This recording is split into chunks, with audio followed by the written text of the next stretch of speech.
Mazmur pasal yang kelima hari ini bicara tentang doa. Ya.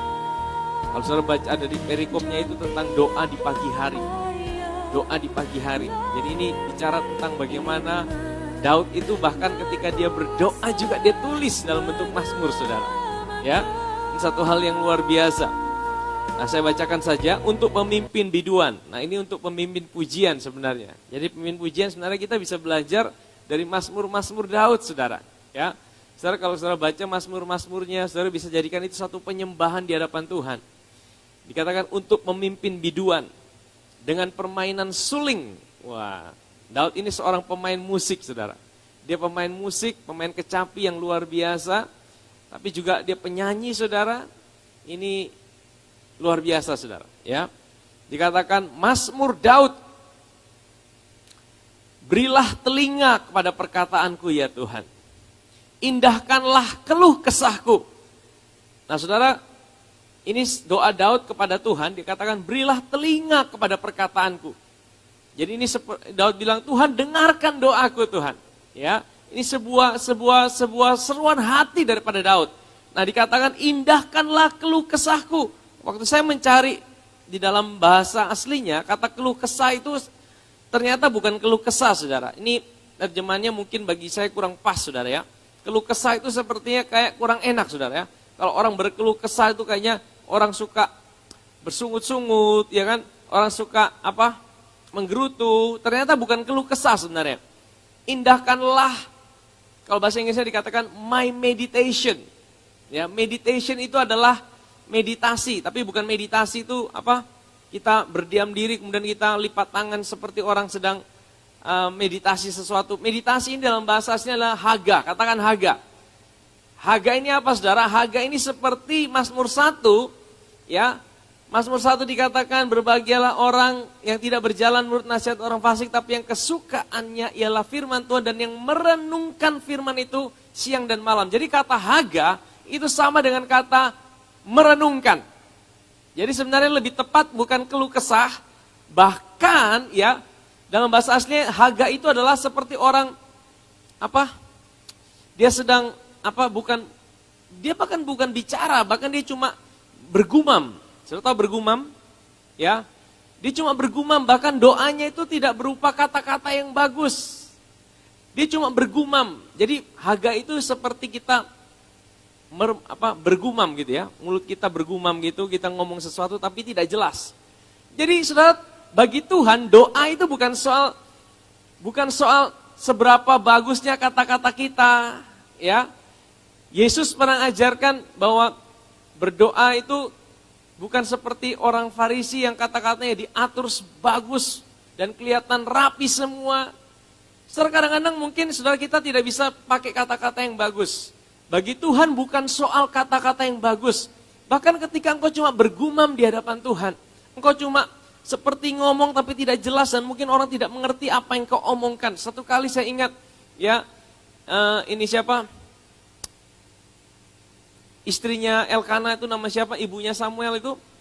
Hana, ya Hana. Nah, Hana, ya. Dia satu kali dia berdoa di bait Allah. Tapi Imam Eli lihat, dia berdoanya bagaimana? Seperti orang mabuk. Tidak kelihatan berdoa, seperti orang lagi mabuk, omongnya tidak jelas. Nah, saudara, dari sini kita belajar satu poin yang penting. Ketika engkau berdoa, bukan soal seberapa bagusnya kata-kata yang sedang kau ucapkan di hadapan Tuhan. Tapi bagaimana hati saudara, hati kita itu sungguh-sungguh datang pada Tuhan.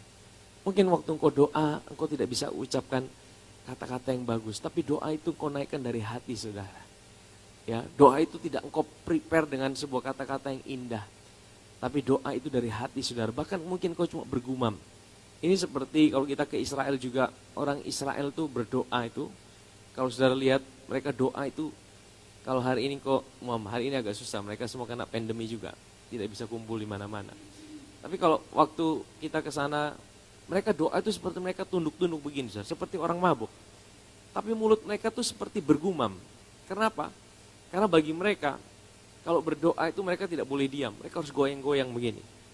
Supaya apa? Supaya pikiran mereka jadi fokus. Kalau kita diam-diam pikiran kita bisa ngelamun kemana-mana. Tapi waktu mereka goyang-goyang, mereka ngomong-ngomong, yang mereka omongkan itu adalah kitab Taurat, saudara. Ya. Nah, tapi bagi kita hari ini, kita tidak perlu seperti itu. Tapi ini sebuah pelajaran yang penting bahwa ketika engkau berdoa pada Tuhan, bukan soal kata-kata yang saudara naikkan di hadapan Tuhan. Tapi bagaimana hati kita ketika kita datang pada Tuhan. Ya, engkau mungkin cuma bergumam, aduh Tuhan, saya punya masalah yang berat Tuhan. Tuhan, saya punya situasi yang berat Tuhan, tolong saya Tuhan. Mungkin engkau omong tidak jelas. Engkau cuma seperti bergumam, engkau cuma seperti begitu saja. Mungkin engkau cuma menghela napas. Bahkan Rasul Paulus pernah ajarkan satu kali, ya.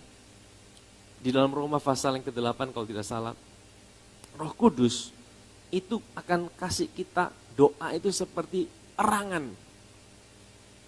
Erangan-erangan yang tidak terucapkan dengan kata-kata. Saudara ingat itu?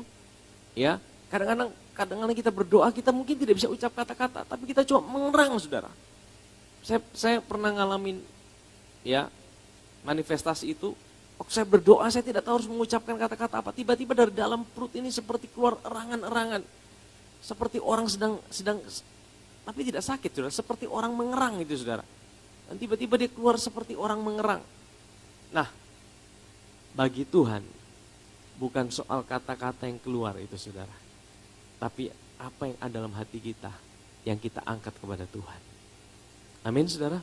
Kalau engkau berdoa, ya, yang pertama bukan soal apa yang keluar dari mulutmu, bagaimana engkau harus berdoa, duduknya bagaimana, posisi bagaimana. Itu tidak penting di hadapan Tuhan. Di tempat mana engkau sedang berdoa, bahkan engkau mungkin sedang terbaring di tempat tidur, atau mungkin engkau sedang dalam posisi berlutut, tidak jadi persoalan, saudara. Tapi bagaimana hati kita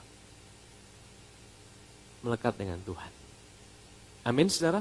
Dan Daud temukan rahasia itu. Dia bilang, waktu aku berkeluh kesah, sebenarnya bukan berkeluh kesah, tapi waktu aku meditasi, waktu aku haga, waktu aku merenungkan, aku cuma merenungkan engkau, waktu aku merenungkan situasiku, waktu aku merenungkan sesuatu, engkau tahu itu Tuhan. Berilah telinga kepada perkataanku, ya Tuhan. Indahkanlah keluh kesahku. Ayat yang berikutnya, ayat 3. Perhatikanlah teriakku minta tolong. Saudara bisa teriak sama Tuhan minta tolong, tidak bisa? Bisa, saudara. Ya. Kadang-kadang kita bilang, kalau doa itu jangan cuma minta-minta. Ya, doa itu harus selalu begini. Itu sebenarnya tidak ada pola dalam doa. Doa itu apa yang ada dalam hatimu, engkau katakan pada Tuhan. Waktu engkau mau minta tolong sama Tuhan, teriak sama Tuhan. Teriak sama Tuhan tidak apa-apa, saudara. Tidak ada yang salah dengan itu, saudara. Karena Tuhan melihat hati kita, saudara. Perhatikanlah teriakku minta tolong, ya Rajaku dan Allahku, sebab kepadamulah aku berdoa. Saudara, ini asik, saudara. Ayat yang kedua dikatakan, berilah telinga kepadaku, pada perkataanku, ya Tuhan. Saya perhatikan ada kata Tuhan di situ, ya kan? Oh, ayat yang sebelumnya ada kata Raja, ada kata Allah. Saudara bayangkan Daud dalam satu kata, dalam dua kata, dia sebut 3 predikatnya Tuhan. Yang pertama dia sebut sebagai Yahweh, Tuhan itu Yahweh. Yahweh itu apa, saudara? Kalau diikuti pengajaran kita di tempat ini, Yahweh itulah covenant keeping God. Dia melihat Tuhannya sebagai Allah yang menjadi manusia. Dan ini salah satu rahasia Daud, saudara. Dia tahu itu, saudara. Ya, saudara, bagaimana engkau melihat Tuhan hari ini? Apakah engkau melihat dia sebagai Allah yang menjadi manusia yang hari ini ada bersama hidupmu? Ini yang paling penting, saudara. Ketika engkau mengenal dia sebagai Yahweh, sebagai Allah yang menjadi manusia, tapi bukan hanya sebagai Tuhan, Yahweh. Yang kedua sebagai Raja. Ya, Raja itu dia tahu.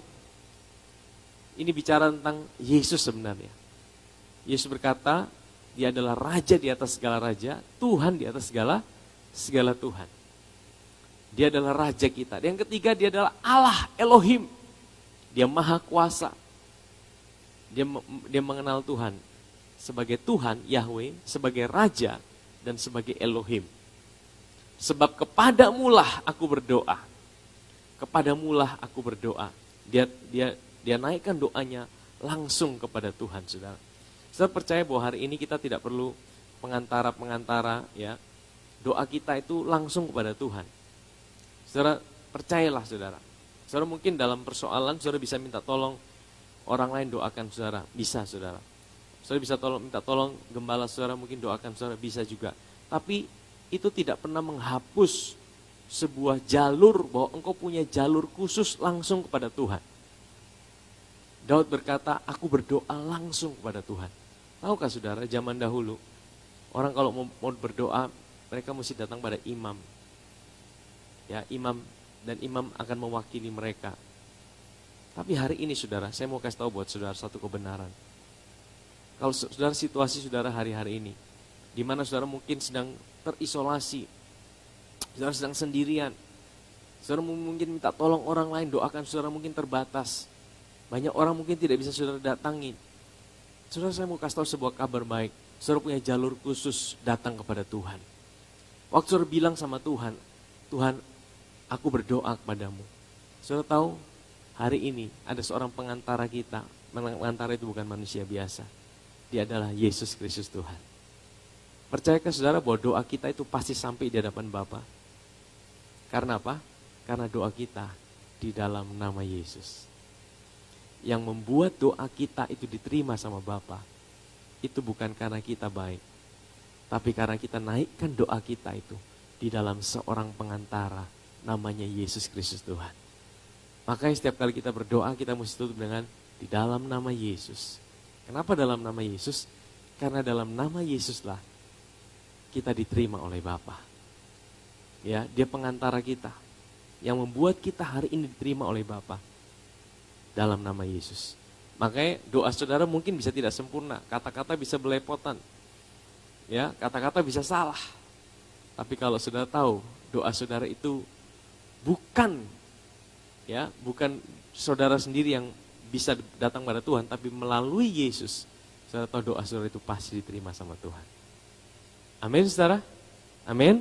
Selalu yakin bahwa doa kita pasti diterima sama Tuhan. Entah jawaban Tuhan bagaimana, yang pasti Tuhan dengar doa saudara. Karena doa kita itu kita naikkan di dalam nama Yesus. Amin saudara. Ya, ini jadi kekuatan buat saudara. Kalaupun saudara, ya mungkin saudara minta pertolongan, doakan saya. Saudara, kalau saudara di rumah, saudara boleh tulis di kolom komentar itu saudara. Ya, saudara menyaksikan melalui Facebook atau Instagram. Saudara bisa tulis permohonan doa saudara. Nanti di akhir daripada firman Tuhan saya akan doakan saudara. Saudara bisa tulis di situ. Tapi sekalipun saudara mungkin saudara mau minta pertolongan tidak ada yang doakan saudara. Percayalah bahwa saudara datang sama Tuhan. Ya, kalau saudara datang langsung sama Tuhan, Tuhan dengar doa saudara. Ya, tapi kalau saudara saat ini saudara butuh dukungan doa, silahkan tulis di kolom komentar. Nanti di akhir daripada firman Tuhan saat hari ini saya akan doakan saudara. Sama-sama kita datang sama Tuhan. Next, berikutnya. Ayat yang berikutnya dikatakan apa? Tuhan, pada waktu pagi engkau mendengar seruanku. Aku mengatur persembahan bagimu, dan aku menunggu-nunggu. Saudara, ini asik saudara. Tuhan, pada waktu pagi engkau mendengar seruanku. Apakah cuma pada waktu pagi Tuhan dengar seruan kita? Waktu sore, waktu malam tidak saudara. Tidak saudara, Tuhan itu dengar setiap seruan kita. Mau pagi kah, mau sore kah, mau malam kah. Tapi waktu Daud bilang, Tuhan pada waktu pagi engkau mendengar seruanku. Sebenarnya dia mau bilang gini saudara. Kenapa dia datang pada Tuhan waktu pagi itu waktu yang terbaik? Karena waktu pagi itu adalah waktu di mana dia belum memikirkan banyak hal dalam hidupnya. Kadang-kadang waktu kita udah sibuk saudara. Kita udah banyak hal yang kita pikirkan. Kita udah lupa sama Tuhan. Begitu banyak masalah setiap hari kita datang, waktu kita menjalani hidup ini, ketika kita udah masuk dalam rutinitas kita, ada banyak tantangan, masalah, kadang-kadang kita susah untuk kita fokus dengan Tuhan. Makanya waktu yang terbaik sebenarnya adalah waktu pagi hari ketika kita belum pikir apa-apa, kita datang pada Tuhan, kita berdoa, kita merenungkan firman Tuhan. Itu adalah waktu yang terbaik saudara. Ya, kadang-kadang kita pikir, Tuhan, saya tidak punya waktu pagi-pagi, ya, saya tidak punya waktu, nanti kan saya sibuk, saya punya banyak hal kesibukan. Saudara, seringkali kita pikir kita tidak cukup waktu. Tapi waktu kita ambil waktu sama Tuhan, saya percaya tidak, Tuhan akan buat hari saudara, sekalipun banyak yang kau saudara kerjakan, hari saudara itu sepertinya ada banyak kesempatan yang Tuhan berikan dalam hidup saudara. Tuhan buat saudara bisa menyelesaikan banyak hal dalam hidup saudara. Tapi waktu saudara mungkin bangun pagi tidak ingat lagi sama Tuhan, saudara langsung sibuk dengan kegiatan saudara sendiri. Karena satu hari itu seperti saudara tidak cukup kerjakan segala sesuatu. Benar tidak saudara? Saudara coba dah. Ya. Kalau di waktu pagi saudara bangun, saudara masih datang pada Tuhan, bukan soal waktunya yang lamanya. Tapi engkau sediakan waktu, engkau merenungkan Tuhan. Engkau datang pada Dia. Waktu engkau bisa merenungkan Dia. Saudara tahu, sepanjang hari hidup saudara, itu akan dibuat Tuhan. Engkau bisa menyelesaikan banyak hal yang mungkin engkau tidak sanggup selesaikan sendiri. Amin saudara? Ya. Nah, saudara kalau pelajari, Yesus sendiri datang pagi-pagi hari. Dia datang pada Bapanya melalui doa. Yang berikutnya saudara, dikatakan apa? Tuhan, pada waktu pagi engkau mendengar seruanku. Pada waktu pagi aku mengatur persembahan bagimu. Persembahan apa ini saudara? Saya baca dalam bahasa Inggrisnya dikatakan, aku menaikkan permohonan-permohonanku. Sekali lagi, ya. In the morning will I direct my prayer unto thee and I will look up. Ayat berikutnya. Ini Oh, itu betul. Ayat 3 ya. Coba ayat sebelumnya.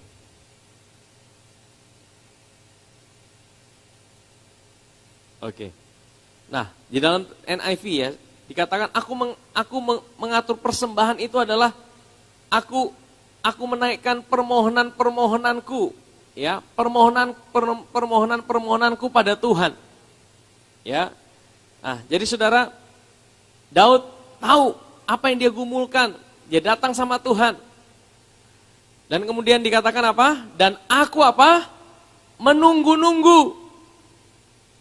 Jadi satu sikap yang bagus saudara. Aku menunggu-nunggu. Ini seperti sebuah pengharapan. Boleh tidak kita menunggu itu satu pekerjaan yang paling membosankan sebenarnya. Sebenarnya waktu engkau menunggu sesuatu, menunggu janji, menunggu orang, menunggu sesuatu datang dalam hidup saudara, kadang-kadang engkau sampai bosan, engkau sampai capek. Ya. Tapi Tuhan ajar kita, waktu kita menunggu, penantian kita itu bukan penantian yang kosong. Waktu engkau datang pada Tuhan. Tadi pagi ada yang tanya sama saya, Pastor, dia chatting sama saya ini punya permohonan doa. Hampir semua sudah dijawab sama Tuhan, tapi ada satu yang belum dijawab. Bagaimana sikap saya? Apakah saya tetap menantikan Tuhan atau bagaimana? Saya bilang kita mesti tetap menantikan Tuhan. Karena pengharapan dalam Tuhan itu tidak pernah mengecewakan. Amin saudara, tapi kita serahkan sama Tuhan. Karena kita tahu Tuhan pasti tahu yang terbaik dalam hidup kita. Ya, kadang-kadang kita bisa, sudahlah kita menyerah dalam hidup ini. Kita tidak lagi mau menantikan Tuhan. Tapi Tuhan bilang apa? Daud berkata, aku menunggu-nunggu. Aku menunggu-nunggu. Ini suatu pengharapan. Dan pengharapan itu adalah kekuatan buat kita sebagai orang percaya. Kalau kita sebagai orang percaya tidak punya lagi pengharapan dalam hidup ini. Hidup kita sepertinya tidak ada arah dan tujuan saudara. Tapi kalau engkau masih punya pengharapan di dalam Tuhan, ada sesuatu yang membuat engkau akan kuat tetap menjalani hidup ini. Amin saudara. Dan firman Tuhan sekali lagi berkata, pengharapan tidak mengecewakan. Karena apa? Karena kasih Allah telah dicurahkan dalam hati kita oleh Roh Kudus yang telah dikaruniakan kepada kita. Ayat yang berikutnya. Sebab engkau bukanlah Allah yang berkenan kepada kefasikan. Orang jahat tak akan menumpang padamu. Orang fasik itu apa saudara? Daud berkata, ya, engkau bukanlah Allah yang berkenan kepada kefasikan. Orang fasik itu bukan sekedar orang yang berdosa, perbuatannya. Saudara, setiap kita masih berdosa. Setiap kita masih gagal. Bahkan Daud sendiri masih gagal, saudara. Saudara tahu dosa-dosanya Daud? Waduh, dosanya parah-parah, saudara. Ya, dosanya dia itu mau dibilang, wah ini kalau sekarang dosanya betul-betul luar biasa. Dia bunuh orang, dia buat pembunuhan berencana, dia ambil istri orang. Itu satu hal yang luar biasa jahat sebenarnya. Ya, tapi kenapa Tuhan bilang engkau pribadi yang berkenan di hati Tuhan? Nah, saudara tahu, salah satu yang saya lihat, Daud ini orang yang sangat tergantung dengan Tuhan. Dikatakan, engkau bukanlah Allah yang berkenan pada orang fasik, orang jahat tak akan menumpang padamu. Ayat yang berikutnya dikatakan apa? Pembual tak akan tahan di depan matamu. Saudara, pembual itu apa, saudara? Dalam bahasa Inggrisnya dikatakan orang yang arogan, orang yang sombong. Jadi sebenarnya gini, saudara, dosa yang paling besar di hadapan Tuhan, itu adalah dosa kesombongan. Kesombongan itu bilang apa, saudara? Aku tidak butuh Tuhan kok dalam hidup ini. Kadang-kadang mungkin kita dalam hidup ini kita berkata, aku semua baik-baik saja. Aku semua bisa lakukan dengan kekuatanku sendiri. Aku punya keluarga yang baik, aku punya kehidupan yang baik, aku punya segala sesuatu baik, aku punya jabatan yang baik, hidupku sepertinya aman-aman saja. Aku tidak perlu Tuhan kok. Nah, saudara, itu dosa yang paling besar, saudara. Dosa yang paling besar bukan yang lain. Dosa yang paling besar itu terjadi di Taman Eden. Ketika manusia merasa bahwa dia bisa atur hidupnya sendiri, berdasarkan kekuatannya sendiri. Karena apa? Ketika manusia merasa bahwa dia bisa atur diri sendiri tanpa Tuhan, pada saat itulah sebenarnya dia sedang kehilangan Tuhan dalam hidupnya. Dan kalau dia kehilangan Tuhan dalam hidupnya, dia akan binasa untuk selama-lamanya. Makanya Tuhan berkata, Daud berkata, pembual tidak akan tahan di hadapanmu. Engkau membenci semua orang yang melakukan kejahatan. Saya renungkan ini apa, saudara? Orang yang merasa bahwa dia bisa. Kejahatan terbesar itu bukan pembunuhan. Kalau pembunuhan, kejahatan terbesar, Daud itu berarti udah dibuang sama Tuhan. Karena dia melakukan pembunuhan berencana. Ya, tapi saudara ingat, Saul, dosanya kelihatan kecil. Saul itu apa? Dia cuma tidak sabar. Dia tidak sabar tunggu Samuel. Nanti apa? Dia bilang gini, aku tidak perlu Samuel kok. Aku bisa sendiri. Nah, dosa yang itu yang Tuhan benci, saudara. Dosa kesombongan. Hati-hati, saudara. Kadang-kadang dalam hidup ini kita bisa sombong. Ya, Tuhan saya bisa kok semua. Ketika kita merasa bahwa hidup kita aman-aman saja. Hidup kita sepertinya saya bisa kendalikan dengan kekuatanku sendiri. Pada saat itu sebenarnya kita sedang jatuh, saudara. Nah, itu yang Daud bilang. Orang jahat, pembual tidak akan tahan di depan matamu. Ayat yang ke-7. Engkau membinasakan orang-orang yang berkata bohong.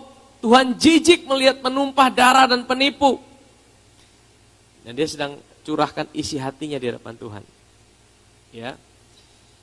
Ini dia sedang ada banyak musuh-musuh yang mau menyerang dia. Tapi ayat ke-7 dia berkata apa? Tetapi aku, dia sadar bahwa dia juga orang berdosa.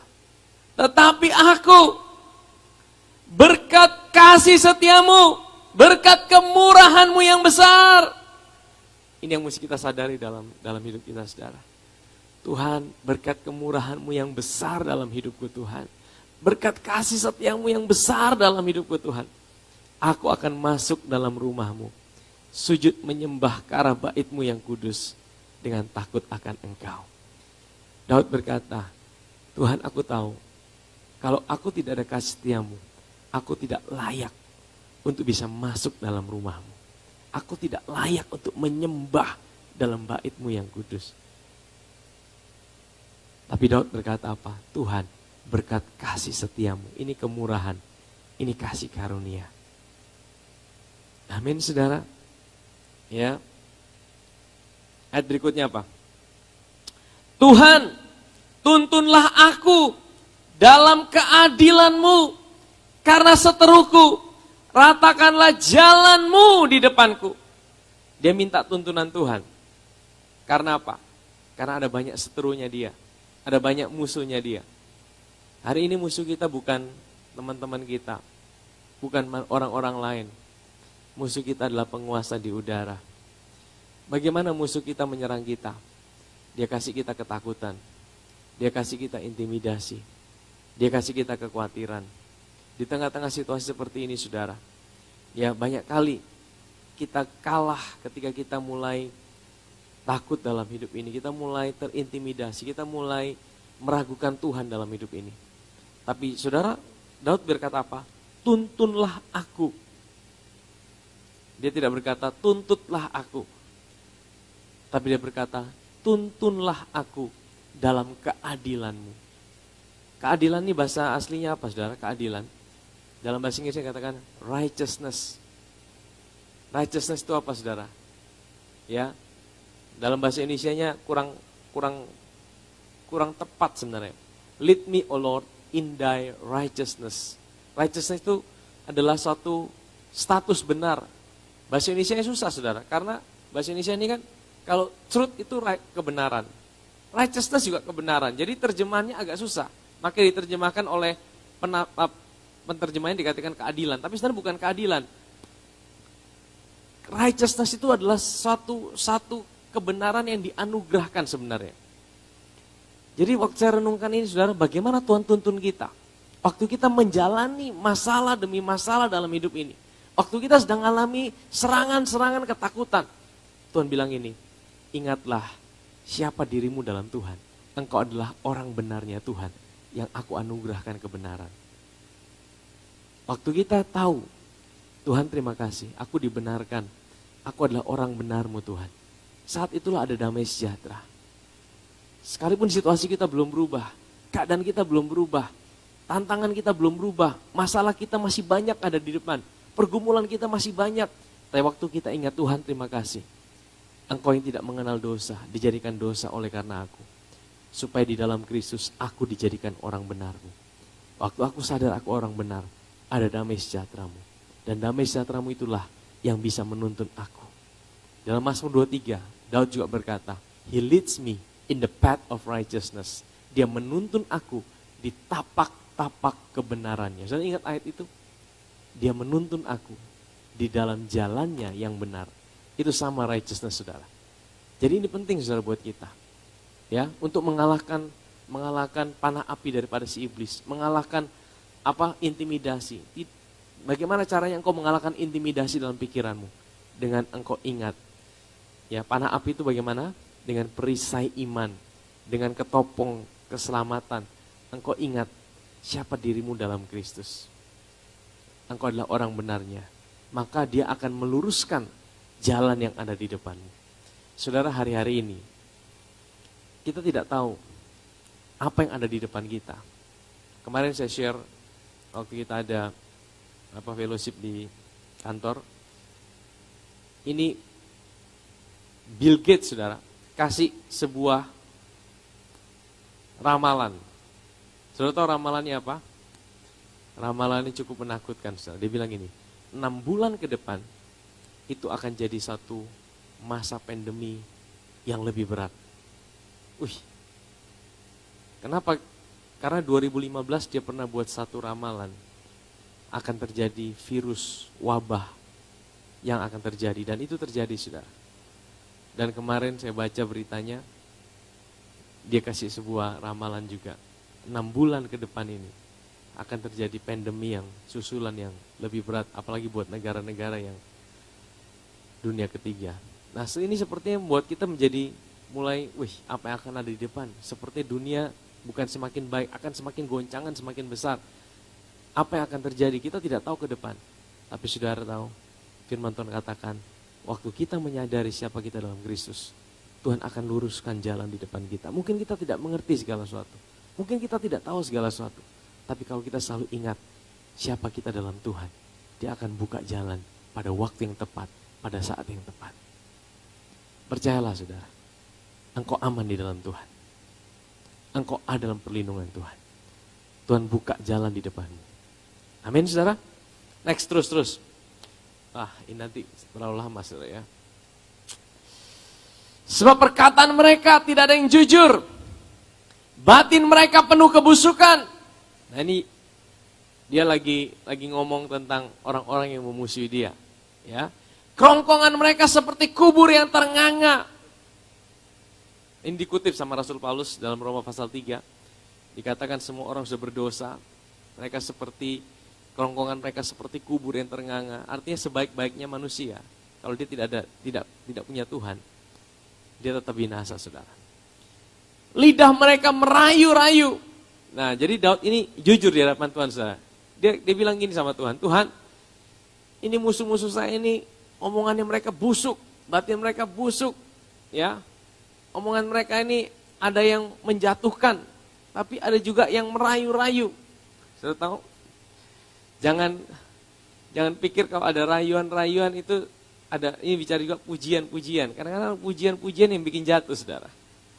Ada orang yang jatuh ketika dia direndahkan, tapi ada orang yang kuat ketika dia direndahkan. Tapi dia tidak kuat ketika dia dipuji-puji. Hati-hati, saudara. Ya, karena ada orang ketika dipuji-puji dia jatuh, saudara. Nah, Daud tahu itu, saudara. Ya, dia tahu itu. Kadang-kadang ada lidah yang merayu-rayu. Nah, saudara mesti peka, saudara. Kadang-kadang ada orang yang biasa ngomong, wah, sengaja puji-puji tapi sebenarnya mau menjatuhkan. Tapi saudara mesti tahu, ya, bahwa di dalam Kristus saudara aman, saudara. Makanya temukan keamanan kita bukan berdasarkan apa kata orang. Kalau saudara temukan keamanan saudara berdasarkan apa kata orang, waktu orang puji-puji, wah, saudara rasa diri saudara besar. Waktu orang omong saudara kecil, saudara jadi merasa kecil. Ya, tapi temukan rasa aman saudara pada apa kata Tuhan tentang hidup saudara. Amin, saudara. Kalau Tuhan puji saudara, itu betul-betul pujian yang benar, saudara. Dia berkata apa? Aku mencintaimu. Engkau berharga di hadapanku. Aku tidak pernah tinggalkan engkau. Engkau tanpa cacat, engkau tanpa celah. Engkau seperti pribadi yang luar biasa. Engkau biji mataku. Nah, saudara, kalau Tuhan bilang seperti itu, engkau mesti percaya. Amin, saudara. Ya. Next, terus. Biarlah mereka menanggung kesalahan mereka, ya Allah. Biarlah mereka jatuh karena rancangannya sendiri. Buanglah mereka karena banyaknya pelanggaran mereka. Sebab mereka memberontak terhadap Tuhan. Saudara, kalau saudara disakiti, saudara dikhianati, saudara dijelek-jelekin, ya, bilang sama Tuhan. Saudara tidak perlu balas orang yang menyakiti hati saudara. Saudara tidak perlu serang mereka kembali. Percayalah, saudara, ya, bahwa kita punya Tuhan yang hidup. Kita punya Tuhan yang tidak tidur. Amin, saudara. Apa yang saudara alami kalau saudara bawa datang sama Tuhan? Saya percaya Tuhan kita adalah Tuhan yang membela hidup kita. Saudara tidak perlu balas orang yang menyakiti hati saudara. Saudara tidak perlu sakiti dia kembali. Tapi kita datang pada Tuhan. Kita percaya kita punya Tuhan yang tidak tidur. Amin, saudara. Ya. Next, terus. Nah, ini saudara. Tapi semua orang yang berlindung padamu akan bersuka cita. Mereka akan bersorak-sorai selama-lamanya. Karena engkau menaungi mereka. Dan karena engkau akan bersukaria orang-orang yang mengasihi namamu. Next, terus yang terakhir. Ini yang terakhir, saudara. Sebab engkaulah yang memberkati orang benar, ya Tuhan. Ini salah satu ayat kesukaan saya, saudara. Salah satu ayat yang sangat memberkati hidup saya. Sebab engkaulah yang memberkati orang benar, ya Tuhan. Engkau memagari dia dengan anugerahmu seperti perisai. Sebenarnya kita tahu bahwa kita orang benar. Kalau saudara tahu saudara orang benar, sebenarnya kita tahu bahwa berkat Tuhan ada dalam hidup saudara. Ya, kadang-kadang kita pikir, Tuhan, apakah engkau memberkati aku atau tidak? Mana buktinya berkatmu, Tuhan? Kok hidup saya kok masih susah terus? Hidup saya kok seperti tidak ada jalan? Hidup saya seperti tidak ada pertolongan. Ya, tapi Tuhan berkata, aku memberkati orang benar. Waktu engkau sadar siapa dirimu dalam Kristus. Kenapa engkau disebut sebagai orang benar? Bukan karena engkau bisa berbuat benar. Tapi karena Yesus berbuat benar 2000 tahun yang lalu di atas kayu salib. Engkau menerima itu. Saudara, ini satu hal yang perlu terus kita sadari dalam hidup ini. Tuhan, terima kasih. Aku orang benarmu. Situasiku belum berubah. Keadaanku sepertinya belum berubah. Tapi aku tahu berkat Tuhan ada dalam hidupku. Waktu engkau lakukan segala sesuatu, lakukan dengan sebuah kesadaran, aku diberkati oleh Tuhan. Amin, saudara. Yang terakhir, engkau memagari dia dengan anugerahmu seperti perisai. Sebenarnya kita mau dipagari oleh Tuhan hari-hari ini. Hari-hari ini banyak orang, saudara, tidak aman hidupnya. Hari-hari ini banyak orang takut, saudara. Hari-hari ini banyak orang khawatir, saudara. Mereka cari segala cara untuk memproteksi dirinya. Ya. Tidak pandang bulu, saudara. Hari-hari ini semua orang, mau orang kaya, orang miskin, pejabat, orang biasa, semua sektor, saudara, butuh pagar. Butuh pagar perlindungan. Tapi firman Tuhan berkata, Tuhan memagari kita dengan apa, saudara? Dengan anugerahnya. Seperti apa? Seperti perisai. Maksudnya apa, saudara? Bagaimana engkau bisa ada dalam pagar perlindungan Tuhan ketika engkau selalu sadar akan anugerahnya di dalam hidupmu. Kalau engkau selalu sadar, Tuhan, aku tahu, aku tidak bisa hidup sendiri. Aku perlu engkau, Tuhan. Itu ada pagar perlindungan Tuhan. Ada pagar perlindungan Tuhan. Dan itu seperti perisai, saudara.